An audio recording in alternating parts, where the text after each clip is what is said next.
avis aux amateurs. Donc diverses portes ouvertes vers la massification, Energy Sprong, Doremi. Qu'en pensez-vous? Où en êtes-vous dans vos réflexions? Je me tourne maintenant vers la salle pour que vous puissiez échanger justement avec les témoins qui sont là. N'hésitez pas à poser la première question qui est toujours la plus difficile. Passez tout de suite à la deuxième. Merci. Oui, on vous demandera à chaque fois de prendre et d'attendre le micro, puisque je le rappelle pour ceux qui ne le savent pas, toutes ces conférences sont sonorisées. C'est pour ça que nous avons Jérôme avec nous et vous pouvez la réécouter si jamais vous n'avez pas tout entendu ou la faire suivre à vos collègues sur le site ecoconstruction-rhône.fr. Donc merci d'attendre bien le micro. D'accord, donc on est bon ? Allez, on est bon. Donc Valentin Rose, architecte, hein, voilà, vous les cherchiez, en voilà un jeune en plus, hein, vous avez vu, ça fait sourire.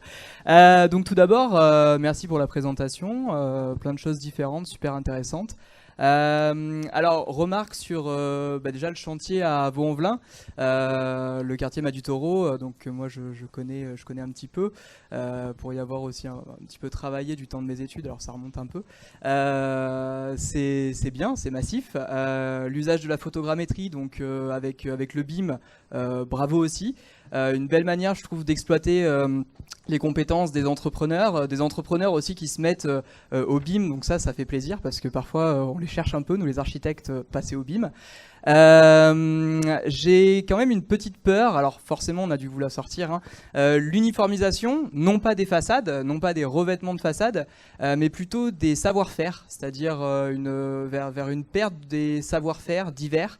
On la remarque déjà aujourd'hui, je pense, en tout cas voilà, parfois trouver un charpentier c'est parfois compliqué dans certains secteurs. Est-ce que le fait de pousser cette industrialisation au maximum quelque part, ça va pas entraîner une perte de savoir-faire divers? Je sais pas. Peut-être que la solution, alors je vous donne peut-être un élément de réponse, ce serait de continuer la recherche et de diversifier aussi la recherche.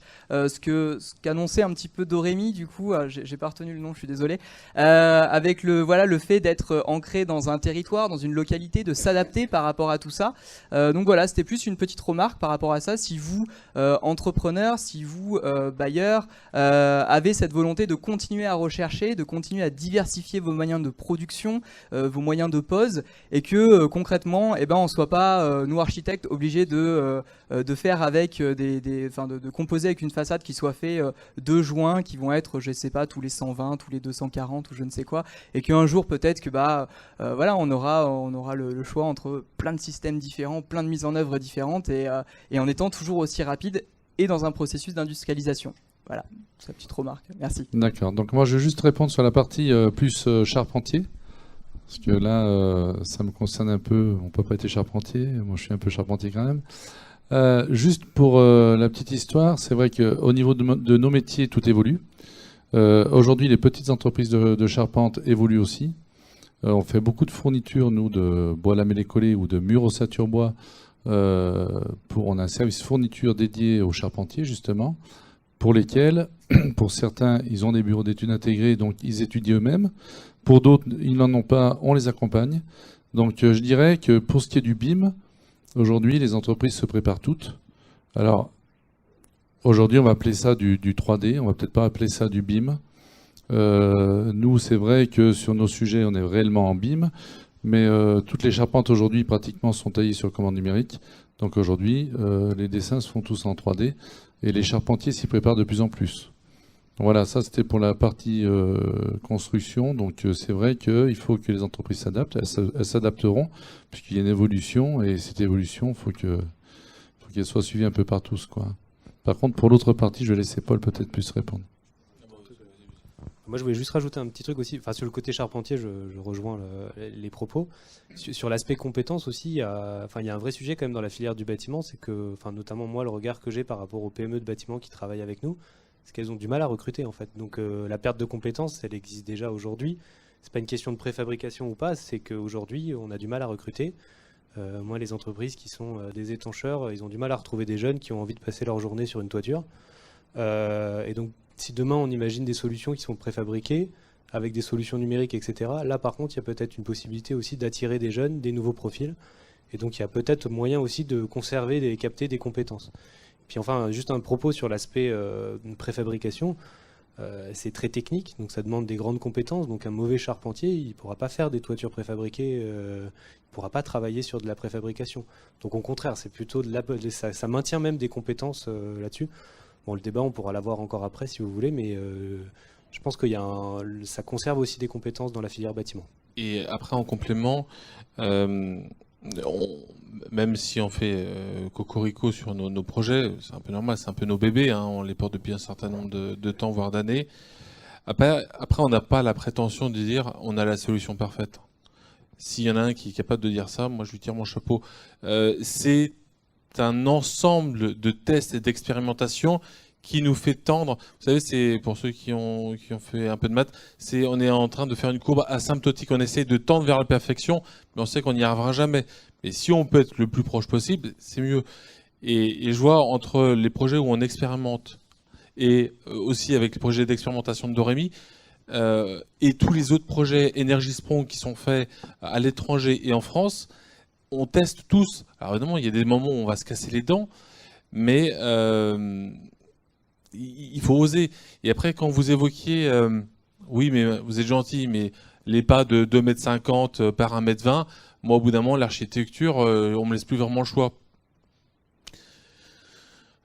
Sauf que on peut très bien se dire qu'on peut travailler avec des panneaux avec des recouvrements en hauteur, en largeur, en épaisseur, qu'on ait un panneau qui déborde sur l'autre. Enfin, moi, on m'avait expliqué quand je sortais de l'école, on m'avait dit sachez que les seules limites sont celles qu'on se donne.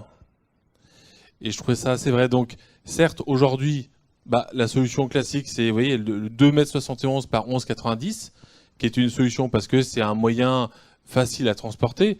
Après, on peut imaginer tout ce qu'on veut. Et c'est ce que je disais encore tout à l'heure avec le parallèle avec l'automobile, c'est que j'ai pas vraiment l'impression que tous les véhicules entre Skoda, Seat, Volkswagen et autres se ressemblent toutes. Et pourtant, une grande partie ont le même châssis. Il y en a certaines qui sont des compacts citadines et d'autres qui sont des SUV. Et pourtant, ils ont le même châssis. Donc c'est ça que je trouve assez intéressant. On est vraiment dans les balbutiements, hein. On teste, on expérimente. Moi, j'ai encore un projet de 500 logements, j'ai encore 2 projets de 700 logements, plus des opérations de 20, 30 logements. Enfin, voilà, on a suffisamment de choix et de panels possibles pour pouvoir expérimenter. Et si vous voulez vraiment continuer à regarder, à gratter un petit peu là-dessus, je vous conseille de suivre le projet qui est fait par Energy-Sprong, qui est un concours d'innovation qui sera présenté la semaine prochaine lors du congrès de l'USH à Paris, où plusieurs bailleurs vont présenter justement des bâtiments qui mettent à disposition pour que justement des industriels, des petites PME, des bureaux d'études, des labos de recherche puissent tester, expérimenter, oser, avec la possibilité de se planter, mais il faut oser. Mais si on n'ose pas, c'est dommage. Voilà. Oui, bonjour. Moi, je ne suis pas un jeune architecte, hein, comme tout le monde peut le voir. Je suis retraité qui est passionné par ces questions. Et j'ai donc monté une structure pour pouvoir œuvrer et apporter ma modeste contribution à l'effort là, que vous avez présenté et qui est un thème passionnant et urgent à régler en me référant aux larmes de la petite fille qui a été évoquée tout à l'heure. Parce que je crois qu'on n'a plus le temps. Alors, il y a beaucoup de thèmes qui ont été abordés, mais ce qui a été traité, je dirais, relève du domaine de l'espace. On va faire une enveloppe autour du bâtiment pour limiter les échanges thermiques internes-externes. Il y a un thème qui quand même a été évoqué, mais qui est le temporel. Alors, il a été évoqué sur un point particulier par l'un des présentateurs, le monsieur qui est au milieu, sur le formidable gisement ou les possibilités de gain qu'il y a sur les établissements scolaires, collèges, écoles. Alors, je ne sais pas si vous savez le temps d'occupation d'une école primaire. Le temps d'occupation, avec la présence d'élèves, c'est de l'ordre de 18% sur la période de chauffage. Hein.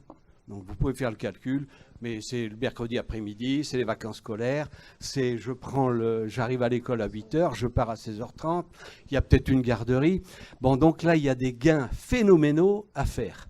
Et pour amplifier le mouvement qui est lié à l'isolation, parce que l'isolation, c'est quand même, je crois, la meilleure façon de faire des économies, mais du point de vue de l'investissement, c'est relativement lourd. Alors, vous êtes tous à la recherche de diminution des coûts de fabrication, hein, ce qui est quand même formidable, parce que ça permet d'aller beaucoup plus vite. Mais si on joue sur le temps de chauffage et qu'on le joue astucieusement, et on a aujourd'hui des technologies pour le faire. Alors moi, je travaille avec une petite PME pour l'amener à utiliser ces nouvelles technologies, faire évoluer ses métiers, ses compétences. Et on aboutit à des économies uniquement en jouant sur le temporel dans les établissements scolaires, mais ça vaut pour les bâtiments publics et ça vaut pour tous les bâtiments qui sont à faible taux d'occupation.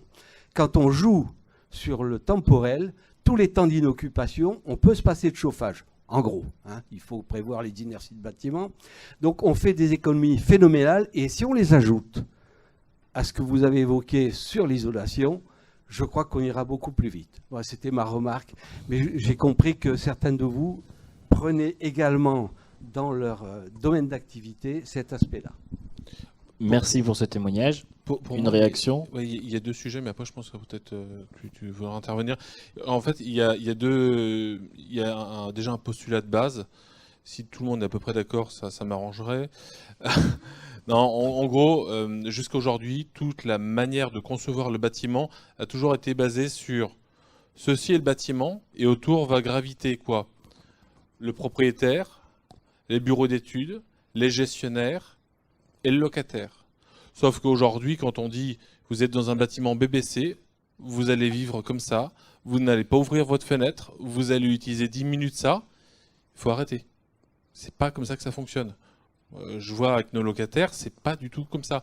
Donc l'idée c'est plutôt de dire allez, on va renverser toute la question, mais j'ai enlevé l'eau quand même. C'est de dire allez, si le sujet principal c'était l'utilisateur et la temporalité comme vous évoquiez, et que derrière, on vienne s'adapter.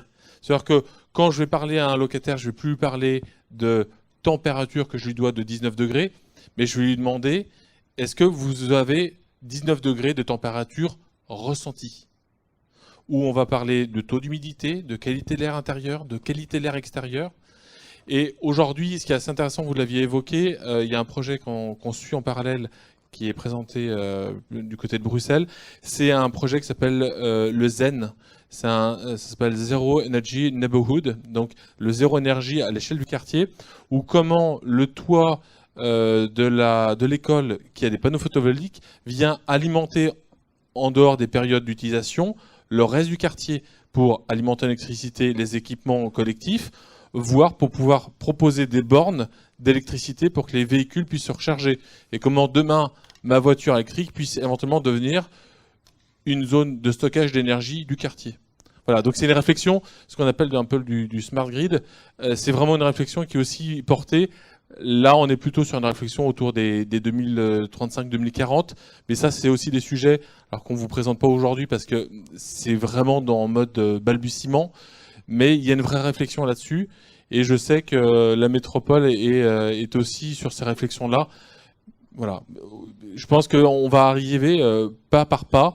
Mais si on prend le cas d'exemple de cet été, qui a souffert de la chaleur ici? Voilà.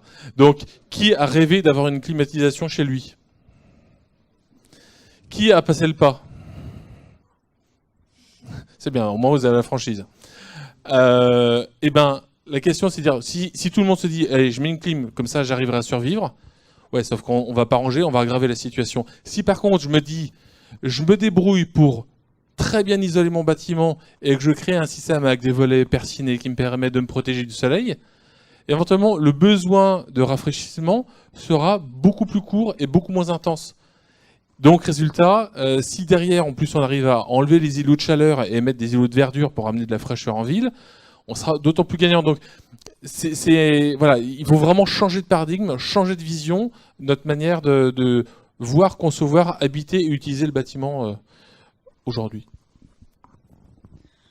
Tu en dis beaucoup, c'est bien. Je pense que je vais te laisser faire les présentations Energy-Sprong à ma place, j'aime bien.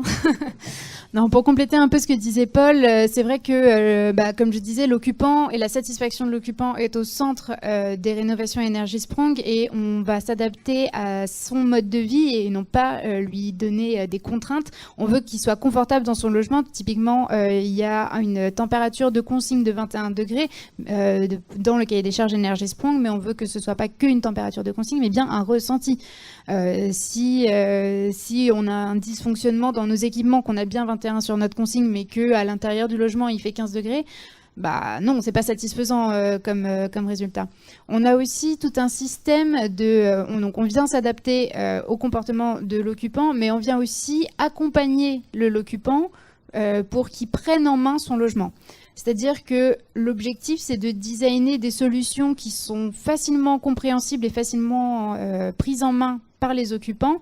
Et derrière, il y a une sorte de coaching énergétique qui est faite auprès des occupants pour qu'ils comprennent que forcément, s'ils ouvrent leurs fenêtres toute la journée en plein soleil en été pendant la canicule, il va faire un peu plus chaud à l'intérieur du logement que s'ils ferment les volets.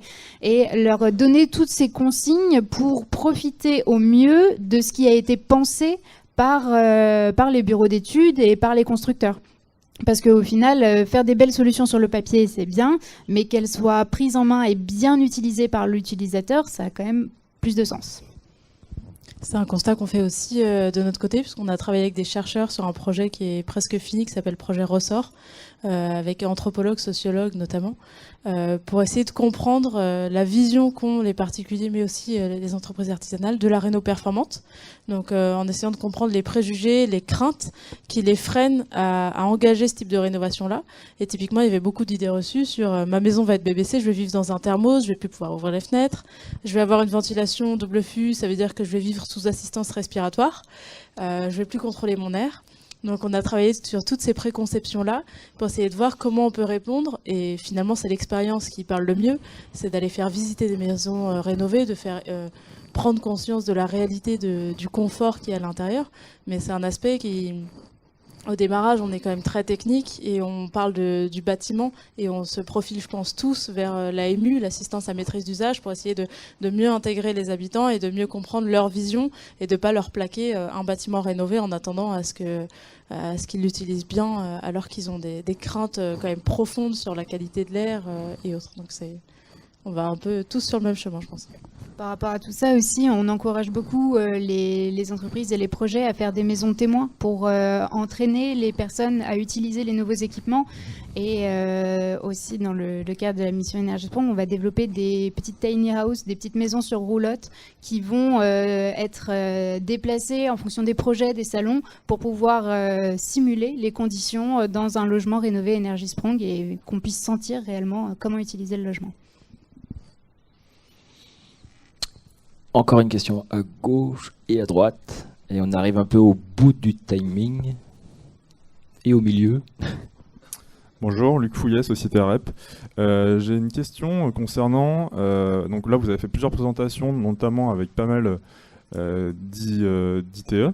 Est-ce que vous êtes aussi posé la question sur des bâtiments remarquables, sur des bâtiments protégés, comment on peut optimiser l'enveloppe sans nuire justement à la façade, au rendu global du bâtiment? Alors, je suis désolé, je vais parler un peu technique, mais il y a un sujet moi que j'avais trouvé passionnant quand j'avais fait mes études, c'est ce qu'on appelle le diagramme de Sankey. Le diagramme de Sankey, en fait, c'est, imagine une énorme flèche qui est découpée et qui dit, bah voilà, les apports énergétiques qui arrivent dans votre bâtiment, puis après vous avez des flèches qui partent en toiture, sur les fenêtres, sur les murs, sur les sous-sols, et qui sont plus ou moins épaisses en fonction de la proportion qu'ils représentent dans le bâtiment. Et en fait, ce qu'on se rend compte, c'est que sur les bâtiments remarquables, c'est pas forcément les murs qui sont les plus énergivores, même si on peut toujours les améliorer, mais on se rend compte que les toitures sont déplorables, les isolations en plancher sont effroyables et les menuiseries sont vraiment pas très efficientes. Et dès qu'on va commencer à mettre de la menuiserie double vitrage, voire triple vitrage, il faut absolument penser à gérer la ventilation avec l'hygrométrie. Donc, quand on a fait ça, après il existe des solutions assez intéressantes. Il y a un produit qui existe, qui est suisse, qui s'appelle Fixit, qui est un produit à base d'aérogel. Et c'est un enduit qui vous permet, sur une façade classée, mes confrères de Grand Lyon Habitat l'ont déjà utilisé sur le quartier Tony Garnier, dans le 8e. Et c'est assez intéressant parce que le rendu est assez équivalent, donc ils piquent l'enduit existant, ils reviennent mettre une épaisseur de 4 à 5 cm, donc ça isole pas autant que du polystyrène, mais ça isole, ça complète bien une vision complète de la réhabilitation, et on arrive à respecter des bâtiments qui sont classés. Et sur des bâtiments en pierre, il y a aussi des solutions plutôt en isolation par l'intérieur, qui ont déjà été expérimentées, notamment du côté du nord de la France, et je sais du côté de Bayonne aussi, où ils ont testé des systèmes de double mur ventilé qui permet de réduire considérablement les déperditions énergétiques. Je te coupe juste 2 secondes. Pour information, il me semble que l'entreprise qui a exploité ce Fixit est notamment dans la salle, Monsieur Réplin. Si vous voulez avoir son retour d'expérience par rapport à ce produit, il est là. Myriam, oui. Alors, je voulais parler de certains projets sur lesquels on travaille, notamment par exemple la réhabilitation des bâtiments historiques. Et on a toujours un problème avec la réhabilitation des bâtiments historiques, étant donné qu'on ne peut pas toucher à l'aspect actuel du bâtiment. Donc, il y a des méthodes de réhabilitation avec les doubles fenêtres, auxquelles actuellement on peut rajouter des matériaux à changement de phase. Donc ça permet d'améliorer le confort estival tout en gardant l'aspect esthétique des bâtiments historiques. Et lors d'une réunion de projet en Slovénie, on avait remarqué qu'il y avait un grand nombre de bâtiments historiques qui sont réhabilités avec des doubles fenêtres et avec ces matériaux à changement de phase. Ou par exemple avec une isolation par l'intérieur, mais il y a aussi des contraintes pour l'isolation à l'intérieur parce qu'il faut prendre également en compte l'espace intérieur et que ça... Généralement, actuellement, la solution la plus efficace et qui est couramment utilisée, c'est les doubles fenêtres, étant donné que la plupart des déperditions aussi thermiques se font à travers les espaces vitrés. C'est une question qu'on se pose aussi, qui nous est souvent posée quand on est dans des secteurs ABF ou autres. La photo que j'avais mise, c'était une rénovation qu'on a fait sur une maison à Romans-sur-Isère, donc une ancienne ferme en galets de la Drôme, donc un aspect patrimonial important, en belle pierre, quoi. Et donc là, la question, c'était comment on s'adapte. Donc on a fait une partie, cette partie-là, donc qui était le volet patrimonial, on l'a fait en ITI. Et l'autre partie qui était finalement une extension de la maison qui avait été faite derrière quelques années plus tard, qui avait beaucoup moins de cachets, a été faite en ITE. Donc on s'adapte aussi selon les cas.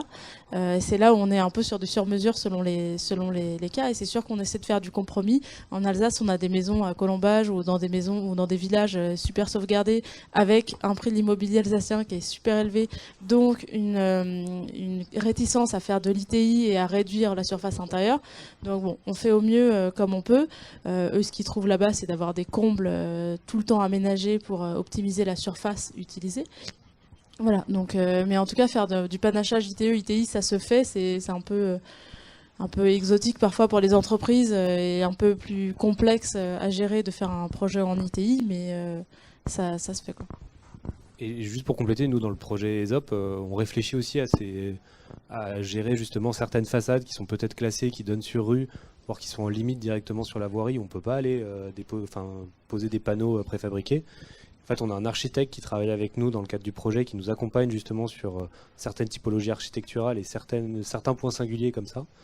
Et donc en fait, l'idée, ça serait, souvent on a des immeubles où il y a une façade patrimoniale, notamment dans les centres urbains, et par contre l'intérieur, au niveau de la cour, il n'y a rien et c'est brut, et là on peut aller mettre des panneaux préfabriqués par exemple. Et en tout cas, côté Opéren, un des CPE qu'on a livré l'année dernière, c'était avenue des Belges qui donne sur le parc de la Tête d'Or, boulevard des Belges, pardon, qui donne sur le parc de la Tête d'Or, donc façade classée, etc. Donc on n'y touchait absolument pas, on a juste changé les pierres de parement. Et par contre, à l'intérieur, dans la cour intérieure, on a fait de l'ITE pour justement pouvoir garantir les économies d'énergie par la suite. Allez-y. Oui, bonsoir, Michael Serrault, GRDF. Une question assez générale. En fait, par le passé, on a fait de grosses campagnes d'isolation de notre patrimoine pour aller chasser les gaspillages et éviter les déperditifs. Et on sait aujourd'hui en fait, qu'on a fait que augmenter en fait, l'impact environnemental en faisant ces actions-là. Donc la question, c'est au travers de cette expérimentation, notamment au niveau du quartier Noirettes, si la massification, si vous avez évalué en fait, que cette massification a apporté en fait, une réduction de l'impact environnemental d'un point de vue des émissifs GES. Alors, sur le secteur Noirettes, nous sommes sur un secteur avec du chauffage urbain qui est sur de la... Alors, il y a un peu un mix. Il y a du gaz, il y a de la chaufferie bois et il y a de la cogénération. Alors, je crois que la cogénération, ils sont en train de l'arrêter. Donc, il y a un mix. Ce qui est clair, c'est que quand nous, on a prévu dans le projet, on a fait nos études. Donc vous savez, vous avez ce que le bureau d'études vous annonce, puisque vous annoncez aux locataires, qui des fois, il y a un petit décalage. Et nous, on a annoncé environ 40% de baisse de consommation de chauffage. Donc ça va avoir un impact direct sur le volume que l'on va consommer auprès de notre fournisseur d'énergie, de calories. Et ça tombe bien parce qu'on était en pleine période de renégociation. Il y a eu une nouvelle négociation de délégation de services publics, de DSP. Et au moment de cette renégociation, on avait prévu justement des contrats à la baisse pour tous nos programmes pour pouvoir justement adapter au plus juste des besoins de nos bâtiments. Après, il y avait peut-être la question de l'énergie grise embarquée dans les isolants. Je pense qu'il y avait ça aussi. Je pense qu'il y a un vrai sujet là-dessus parce que tout isoler avec du PSE, au bout d'un moment, déjà pour des questions de transfert de vapeur, puis pour des questions de bilan énergie grise, ça ne va pas être forcément acceptable. Enfin, en tout cas, nous, dans le cadre du projet ESOP, on se force justement à aller chercher des matériaux avec des isolants en fibre de bois, on est sur des panneaux bois, des choses comme ça. Même s'il y en a dans notre groupement qui aimeraient bien tester des polymères, des choses avec des nids d'abeilles, des composites, etc. Mais en fait, tout ça, dès qu'on analyse sous le prisme émissions de GES, voire juste de coût, parce que parfois c'est rédhibitoire aussi au niveau du coût, on voit que ça passe pas les barrières. Sans parler de sécurité incendie aussi, parce que dès qu'on commence à mettre trop de plastique sur des façades, il peut y avoir des petits problèmes. Et c'est vrai que nous, vu qu'on imagine des solutions quand même dans le temps long, et derrière, le projet il va finir en 2022-2023. Derrière, on aura des produits développés. En 2022-2023, on espère que les pouvoirs publics auront mis quand même des restrictions sur le PSE, sur des... PSE, il y a pire, hein. Après il y a les mousses polyuréthane, tous les trucs on peut en citer pas mal, ou même ne serait-ce que des bardages métalliques. Enfin, j'ai rien contre Noirettes où il y a des bardages métalliques, mais quand on regarde ne serait-ce que l'impact énergie grise d'un bardage métallique, ça pose des questions. Et c'est vrai que nous, on essaye à chaque fois de proposer des isolants biosourcés. Moi, dans tous nos projets, on essaye de varianter, de proposer des isolants biosourcés. Les façades, quand on peut, on essaye de proposer du bois ou des matériaux qui sont plus respectueux, on va dire. Après, on n'a pas toujours c'est le maître d'ouvrage qui décide. En copropriété, on est souvent au prix. Et quand les copropriétaires regardent que le prix, ça tourne souvent sur du PSE. Enfin, c'est ce que je vois en copropriété, quoi.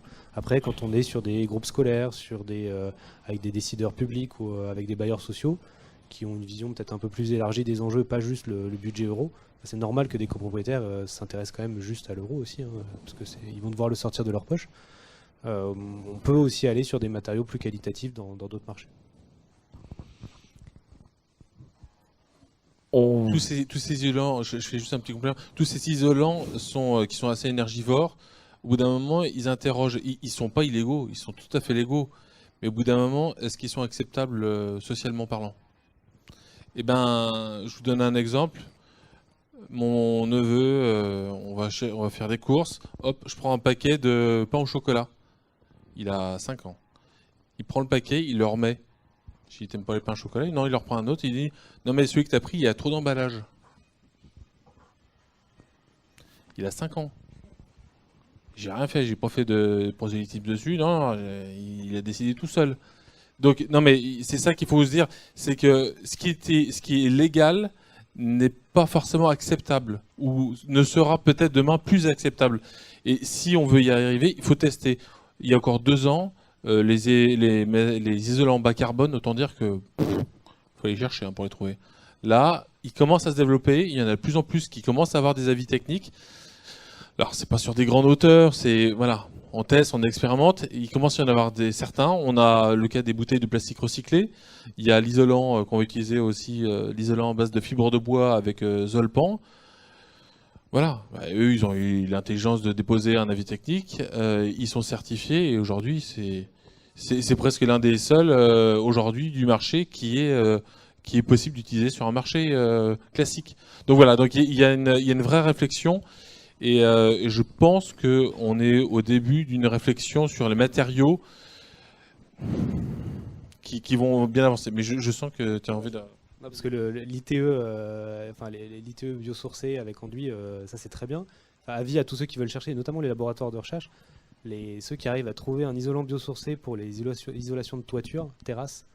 Alors là, s'ils arrivent à faire ça, développer un produit, à déposer l'avis technique, c'est les rois du pétrole. Enfin, l'inverse du pétrole, mais ils seront vraiment bien. Si vous avez des sujets là-dessus, ça peut être vraiment intéressant. On prend encore 2 questions, une au fond de salle. Allez-y. Bonsoir. Et une dernière ici. Pierre Quignot, Aliette Développement. Je suis très content d'être venu, d'entendre tout ça. Ça donne beaucoup d'espoir, ça donne beaucoup d'envie, encore une fois. Malheureusement, je vais plutôt parler à titre personnel, cette envie est un peu, et cet espoir est quelque part un peu contraint, et aujourd'hui de plus en plus, comment dirais-je, voilà, la vision est plus sombre. Pourquoi ? On y expérimente beaucoup. Ça fait 12 ans qu'on expérimente, on court en avant.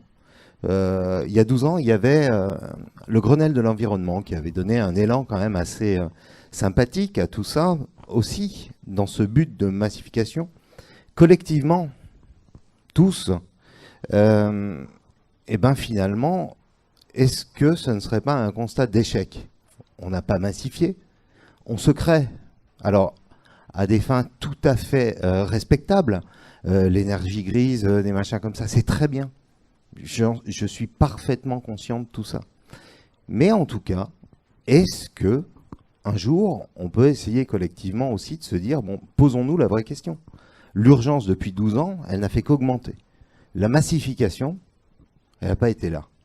Alors, on a une espèce, mais je pense que c'est très français aussi, de course en avant vers de l'expérimentation. J'en ai fait, je continue à en faire, je trouve ça très bien. Mais quand est-ce qu'on va réellement se donner les possibilités et les moyens de massifier ? Tous les ans, on perd du temps. Tous les ans, on va plus dans le mur. On a commencé cette conférence en se disant, on n'est pas dedans. Mais ça fait 12 ans qu'on n'est pas dedans, puis ça fait 20 ans qu'on n'est pas dedans.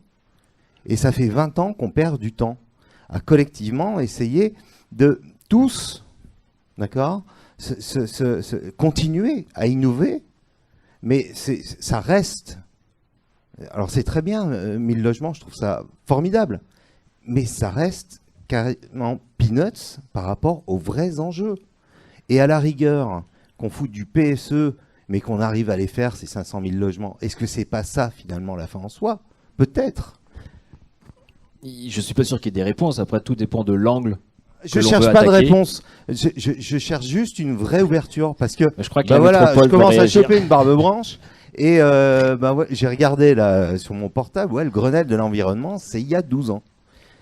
On s'est tous beaucoup croisés, vus, expérimentés, mais la question reste absolument entière. C'est un peu l'objectif justement des démarches comme Energiesprong et Doremi, de créer cette émulsion. Et ça s'est vu aux Pays-Bas. Aux Pays-Bas, ils ont commencé, comme vous le disiez, par 1000 logements, comme nous on fait en ce moment en France. Puis il y en a eu 10 000. Aujourd'hui, ils sont en train de parler de 100 000 logements à rénover. Ça fait qu'augmenter. Et c'est vrai que Oui, il y a 12 ans, c'était pareil. Et c'est pour ça que c'est intéressant d'avoir des démarches avec des cahiers des charges qui vont pouvoir être réplicables pour pouvoir, avec des facilitateurs, monter un marché avec des fournisseurs qui sont prêts à répondre, qui sont prêts à avoir une grande cadence, et de l'autre côté, des bailleurs qui sont prêts à mettre les logements sur le marché. Donc, je suis d'accord avec vous, il faut encore que ça accélère et on en est encore très loin.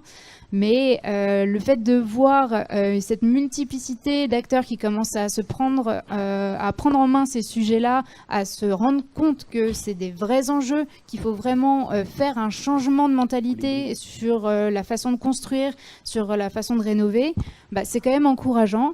Est-ce que ce sera suffisant? L'avenir nous le dira. Alors effectivement, c'est une remarque très intéressante. Chaque année, nous avons des objectifs chiffrés et ambitieux, mais je pense aussi qu'il manque également un suivi de la dynamique de rénovation énergétique.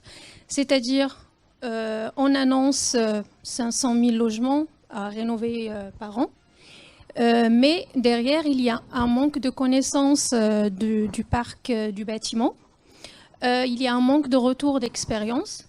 Ça veut dire chaque année, par exemple dans des sources de données, on trouve un nombre de bâtiments réhabilités, par exemple. Bon, qui n'est pas suffisant pour arriver aux objectifs de 2050, mais cette information n'est pas assez détaillée. Par exemple, dans le cadre d'un projet, il s'agit d'analyser le marché de rénovation. Dans le cadre de la France, on a trouvé l'information. On trouve, par exemple, un nombre de bâtiments réhabilités par an.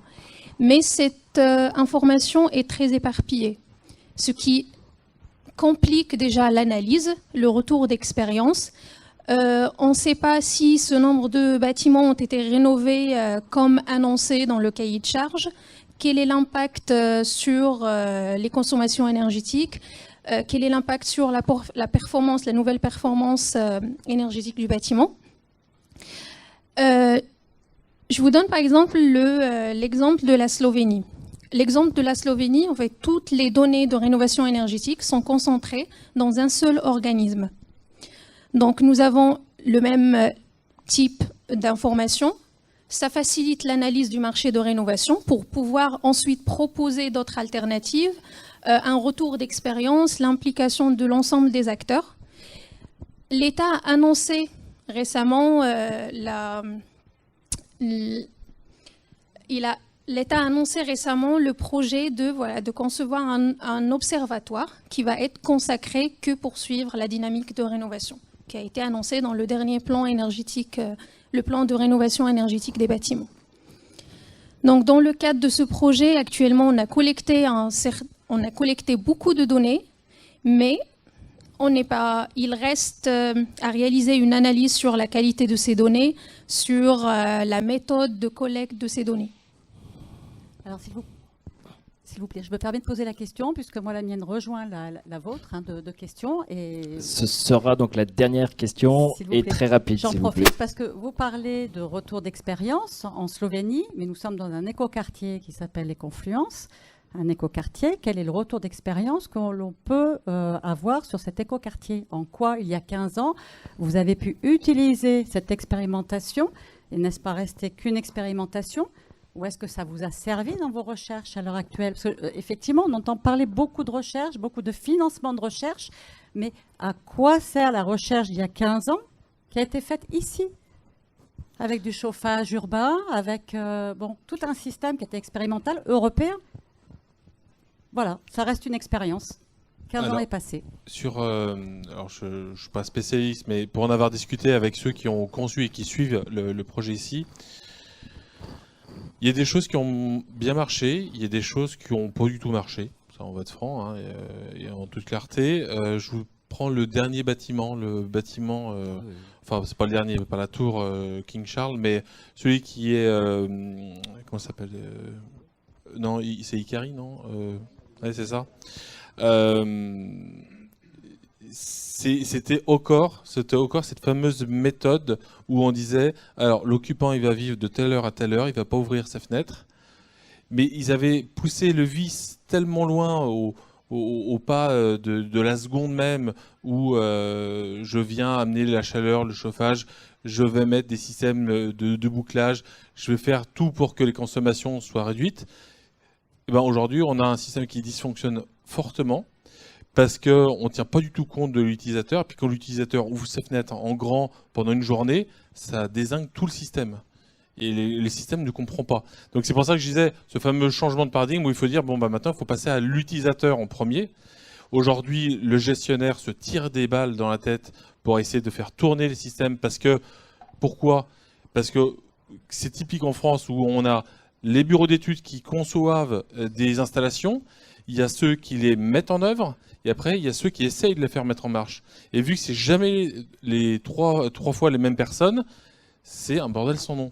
Et c'est là où on évoquait à juste titre au début la question du CPE, c'est que quand vous mettez un CPE, vous mettez le bureau d'études, l'installateur et les gestionnaires dans la même salle. Et tant qu'ils n'ont pas trouvé une solution, ils sortent pas.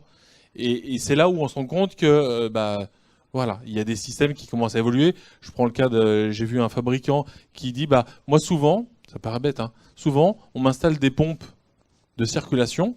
Il me dit, vous pouvez pas imaginer le nombre de fois où je tombe sur des pompes de circulation qui sont montées à l'envers. Donc là, ils ont prévu des systèmes où toute l'installation est prévue sur des racks. Ils peuvent que les emboîter comme des Lego. Ils peuvent pas les mettre à l'envers. Comme ça, ils sont sûrs que l'installation est faite correctement. Donc voilà, il y a vraiment cette réflexion-là. Il y a nos confrères de Grand Lieu Habitat qui ont fait la rénovation, toujours dans la même réflexion énergétique européenne, avec Toshiba, où ils ont voulu instrumenter, ils ont fait venir des ingénieurs de Tokyo pour vraiment trouver la solution sur l'adaptation au plus juste des consommations d'énergie, avec des super tablettes, avec des cours pour voir le suivi de ces consommations. Pour être franc, les locataires, ils sont comme moi. Hein. Moi, ça m'amuse la première semaine, et puis au bout d'un moment, j'ai autre chose à faire. Quand on ne retrouve pas les tablettes sur le bon coin. C'est encore un autre sujet. Mais voilà, parce que en fait, je veux dire, quand vous mettez dans un logement à une famille qui est au RSA et vous mettez une tablette à 600 € sur le mur, voilà, c'est ça aussi, on est dans un paradoxe, quoi. Donc la question, c'est plutôt, mettons pas d'argent sur autant d'interfaces, mais travaillons plutôt sur l'utilisateur et la question du confort et du ressenti.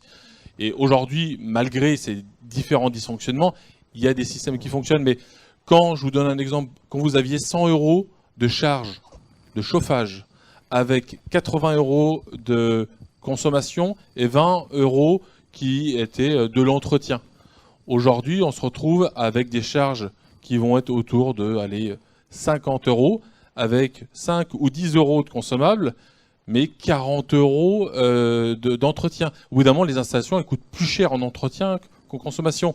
Et on fait tellement des usines à gaz qu'au bout d'un moment, est-ce qu'on ne ferait pas plutôt des systèmes plus classiques, mais plus efficients?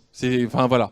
Je ne dis pas qu'on a la solution, je dis qu'on est itératif. Après, je rebondis sur ce que tu as dit, Pierre, je suis 1000 fois d'accord avec toi. On est à la ramasse totale et on va droit dans le mur. Sauf que, bon an, mal an, depuis quelques années, avec ces étés caniculaires, on n'a jamais eu une telle prise de conscience. La preuve étant, c'est que de nombreux politiques qui se présentent à la future métropole et dans les différentes communes, je ne sais pas si vous avez vu, mais le thème principal, c'est développement durable, environnemental et énergétique. Parce qu'ils se rendent compte qu'il y a une urgence. Et on va être franc, sur les dernières mandatures, ces sujets, c'était au fin fond de la liste. Donc, ce que je trouve assez exaltant, c'est de dire, voilà, il y a des coups de pied au cul qu'on est en train de se prendre, il y a la jeunesse qui nous en met un deuxième. Il faut qu'on arrête d'expérimenter, il faut qu'on y aille franco. Je suis d'accord. Ouais. Je voulais juste réagir très rapidement sur la question de monsieur sur la massification qui est importante. À technologie constante, on peut déjà rénover des millions de maisons. Et la question, c'est quel temps on donne côté main-d'œuvre et côté accompagnement. Typiquement, dans les projets qu'on fait de maisons individuelles, où il y a un fort besoin d'accompagnement ménage par ménage, on n'est pas sur 1000 rénaux, on est cas par cas. L'accompagnement aujourd'hui se fait grâce aux collectivités locales et il y a une prise de conscience des enjeux. L'État se fixe des objectifs toujours plus faramineux, par contre, réduit les moyens. Donc on est sur un mode de financement du service public qui devient de plus en plus à l'appel à projet, à l'appel à manifestation d'intérêt pour les collectivités locales et où on leur réduit leurs moyens moyens alors que c'est là où on en aurait le plus besoin. Typiquement, sur une communauté de communes où je travaille, ils ont un objectif de 1000 rénaux, ils ont 0,4 ETP pour accompagner les particuliers. Donc 0,4 ETP en enlevant les congés et autres, ça fait très peu de rénaux par an. Sachant qu'on est en moyenne entre 1, 2, 3 jours d'accompagnement par projet de rénovation, tellement il y a de questions des particuliers, et on fait face à des freins parce qu'on a l'impression de nager à contre-courant, puisqu'aujourd'hui il y a les opérations à 1 euro, il y a toute l'ouverture qui a été faite en partie par les pouvoirs publics, mais par d'autres, vers d'autres types de rénovations vers lesquelles on ne veut pas aller, et qui freinent complètement et qui brouillent les messages. Donc on avance à contre-courant avec des objectifs de plus en plus importants et de moins en moins de moyens publics. Donc nous, ce qu'on a trouvé cette année, c'est de remplir un programme C2E, avec certificat d'économie d'énergie avec l'État, pour aider les collectivités à cofinancer ces actions-là. Mais ça reste du projet de 2 à 3 ans sans visibilité plus importante. Donc nous, on a fait des arbitrages en interne en se disant entre l'état existant d'une maison d'avant 75 non isolée et une maison où il y a du biosourcé, ce serait le top. Mais entre de l'existant et une maison où il y a du polystyrène, on préfère autant rénover même s'il y a un peu de polystyrène. Et donc aller de plus en plus vers le biosourcé si possible et le bas carbone. Mais par contre, l'avant-après, il est inévitable. On a intérêt à rénover et à panacher le type de matériaux et à réduire cette contrainte parce qu'on a déjà tellement de contraintes de financement et public ailleurs que si en plus on met une contrainte de matériaux, les projets ne sortent pas. Donc on est allé sur un principe de réalité qui n'est pas satisfaisant à ce jour-là, mais qui est réel. Merci. Allez, quelqu'un a dit que les seules limites que l'on se donne sont celles que l'on se donne, ou que les seules limites sont celles que l'on se donne. Vous voyez, je crois que je suis arrivé à bout. En tout cas, je vous la donne, cette limite. Elle s'achève maintenant, donc notre 5 à 7.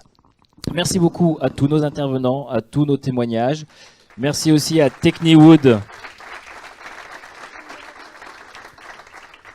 Désolé Béatrice, on en reparlera du schéma directeur des énergies qui était un acte fort dans la massification.